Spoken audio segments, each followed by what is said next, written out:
الحمدللہ رب العالمین والصلاة والسلام علی سید الانبیاء والمرسلین اما بعد۔ ایک اہم سوال ہے کہ ہم رمضان المبارک کی کیسے تیاری کریں، رمضان کا کیسے استقبال کریں۔ کیا رمضان آنے کے وقت رمضان کا استقبال کریں، کیا رمضان میں داخل ہونے کے بعد رمضان کا استقبال کریں، یا اس سے پہلے استقبال کی کوئی نوعیت اور اس کی شکل ہے؟ اس کا جواب جاننے سے پہلے اللہ رب العالمین سے دعا کریں بار الہ ہمیں صحت دے، قوت دے، تندرستی دے، اور رمضان تک پہنچنے کی توفیق عطا فرمائے۔ اور رمضان جب ہم پا لیں تو اس میں اللہ تعالیٰ ہر قسم کے خیر کے کاموں کی توفیق عطا فرمائے، آمین یا رب العالمین۔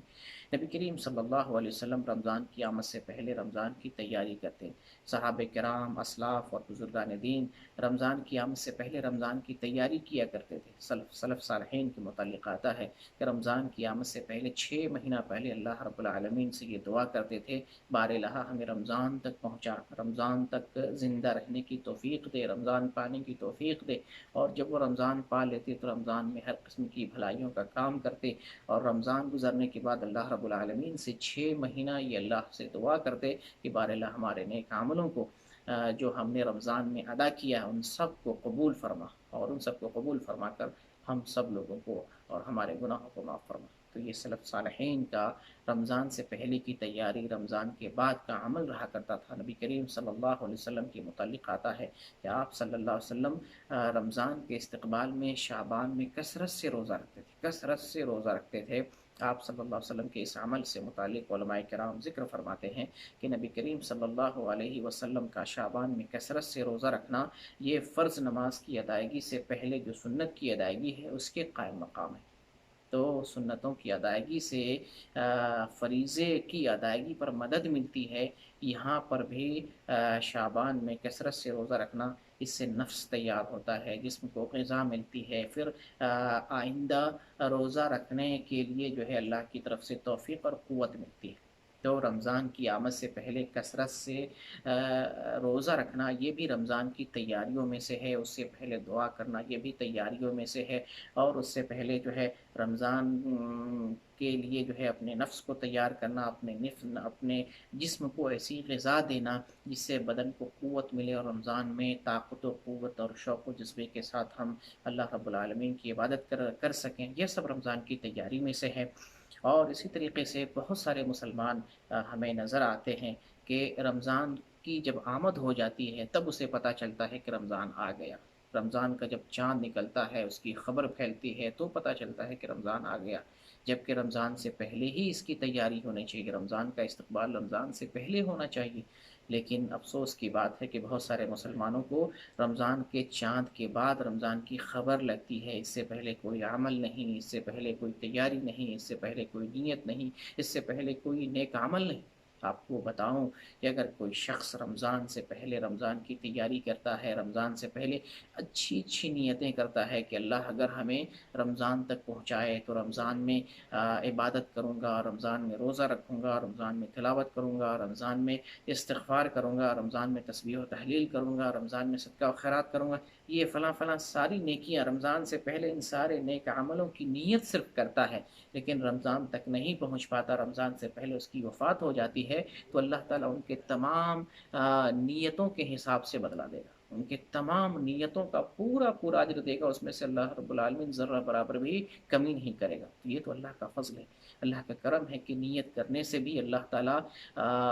وہ ساری نیکیاں عطا فرما دیتا ہے جو کسی وجہ سے نہیں کر پاتا، یہ اللہ کا کرم ہے۔ اس لیے رمضان کی تیاری رمضان سے پہلے ہونی چاہیے، اور نیک عملوں کے ذریعہ ہونے چاہیے،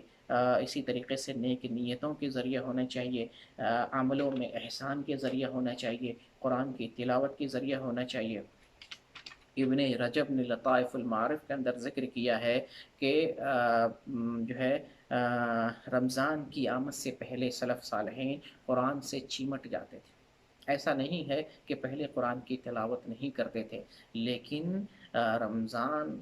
کی آمد سے پہلے شعبان میں سلف صالحین قرآن پر کثرت کر بیٹھتے، یا قرآن کے اندر شوق زیادہ شوق دکھاتے۔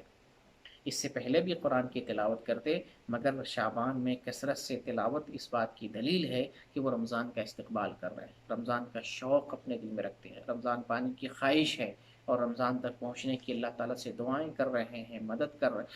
طلب کر رہے ہیں، اور رمضان کو پانے کے لیے وہ تیاری کر رہے ہیں، اس تیاری میں لگے۔ اسی طریقے سے ایک بہترین عمل جس کی وجہ سے اللہ تعالیٰ ہدایت کا دروازہ کھولتا ہے، نیک عملوں کی توفیق دیتا ہے، وہ استغفار۔ استغفار کرنے سے اللہ تعالیٰ بندے کو ہدایت کا دروازہ کھولتا ہے، اللہ تعالیٰ بندوں کے لیے ہدایت کا دروازہ کھولتا ہے۔ اللہ رب العالمین حجاج کرام کو سورۃ البقرہ میں حکم دیتا ہے، ثم افیضوا من حیث افاض الناس واستغفروا اللہ ان اللہ غفور رحیم، کہ تم وہاں سے لوٹ کر آؤ جہاں سے لوگ لوٹ کر آتے ہیں، اور تم اللہ تعالیٰ سے استغفار کرو، بے شک اللہ تعالیٰ بہت معاف کرنے والا اور بہت رحم کرنے والا ہے۔ حجاج کرام لوٹ کر کہاں سے آ رہے ہیں یا کہاں سے آنا ہے، کہاں آنا ہے، یہ اللہ تعالیٰ حکم دے رہا ہے حجاج کو کہ تم عرفات جاؤ، عرفات سے لوٹ کر مزدلفہ آؤ۔ زمانے جاہلیت میں اہل قریش جو ہے عرفات تک نہیں جاتے تھے، کیونکہ عرفات حرم میں نہیں داخل ہے، اس لیے عرفات نہیں جاتے تھے، مزدلفہ ہی سے وہ واپس آ جاتے تھے۔ اللہ تعالیٰ حجاج کو حکم دیتا ہے کہ تم عرفات جا کر واپس آؤ، عرفات سے واپس آؤ، اور پھر اللہ تعالیٰ سے استغفار کرو۔ تو اللہ تعالیٰ سے استغفار کیوں کرے جبکہ ابھی تو عرفات سے واپس آئے ہیں؟ نبی کریم صلی اللہ علیہ وسلم کا فرمان الحج عرفہ، حج ہی تو عرفہ ہے، عرفہ ہی تو حج ہے، عرفہ میں قیام کرنا، وہاں ٹھہرنا، یہ تو اصل حج ہے۔ تو اصل حج کر کے آئے، اتنا بڑا نیکی کا کام کر کے آئے، اللہ تعالیٰ حجاج کو حکم دے رہا ہے کہ تم استغفار کرو۔ تو اس آیت سے پتہ چلتا ہے کہ استغفار صرف گناہوں سے نہیں ہوتا، استغفار صرف